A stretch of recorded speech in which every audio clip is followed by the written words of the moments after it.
अगर आपने गहने या ज़रूरी कागजात सुरक्षित रखने के लिए बैंक में सेफ डिपॉजिट लॉकर लिया हुआ है तो ये खबर आपके लिए बड़े काम की है, क्योंकि अगर उसमें रखी गई सामग्री को कोई भी नुकसान होता है तो बैंक से कितना मुआवजा मिल सकता है, इसके नियमों में रिजर्व बैंक ने बदलाव किया है। बैंकिंग रेगुलेटर ने कहा है कि लॉकर में रखी सामग्री को बैंक की गलती से नुकसान होता है तो कस्टमर को उसके किराए का 100 गुना तक मुआवजा दिया जाएगा। लॉकर जिस इमारत में होगा उसके गिरने या उसके आग लगने, सेंधमारी, चोरी डकैती होने या बैंक के एम्प्लॉय के फ्रॉड करने पर मुआवजा मिलेगा। जिस परिसर में बैंक का सेफ डिपॉजिट वॉलेट होगा उसको सुरक्षित रखने के पूरे इंतजाम करने की जिम्मेदारी उसी की होगी, लेकिन अगर लॉकर में रखी सामग्री को नुकसान कस्टमर की गलती से होगा तो उसका जिम्मेदार बैंक नहीं होगा। बैंकिंग रेगुलेटर ने यह भी कहा है कि प्राकृतिक आपदा यानी कि भूकंप या बाढ़ या तूफान आने या आसमानी बिजली गिरने से नुकसान होने पर बैंकों को मुआवजा नहीं देना पड़ेगा।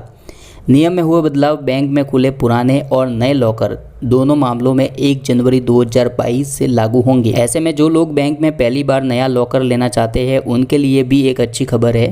अब से आप जब भी बैंक में लॉकर लेने के लिए एप्लीकेशन देंगे तब उस ब्रांच में अगर कोई लॉकर खाली नहीं होने पर आपको वेट लिस्ट नंबर दिया जाएगा। इसके अलावा बैंकों को अब कोर बैंक सिस्टम में ब्रांच के हिसाब से खाली लॉकरों की लिस्ट और वेट लिस्ट देनी होगी।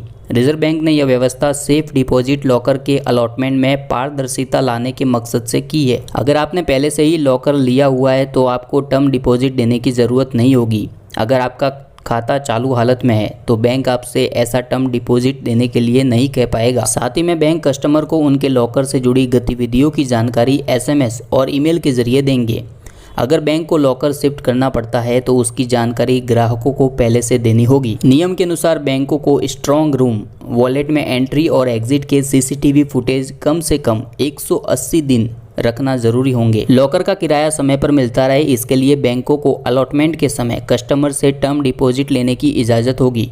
टर्म डिपॉजिट की रकम इतनी हो सकती है जिससे कि लॉकर का 3 साल का किराया और ज़रूरत पड़ने पर उसे तोड़कर खोलने का खर्च निकाल लिया जाए। अगर लगातार 3 साल तक लॉकर का किराया नहीं मिलता है तो यह बैंक के विवेक पर निर्भर करेगा कि वह समुचित प्रक्रिया अपनाते हुए उसे तोड़कर खोलेगा या नहीं।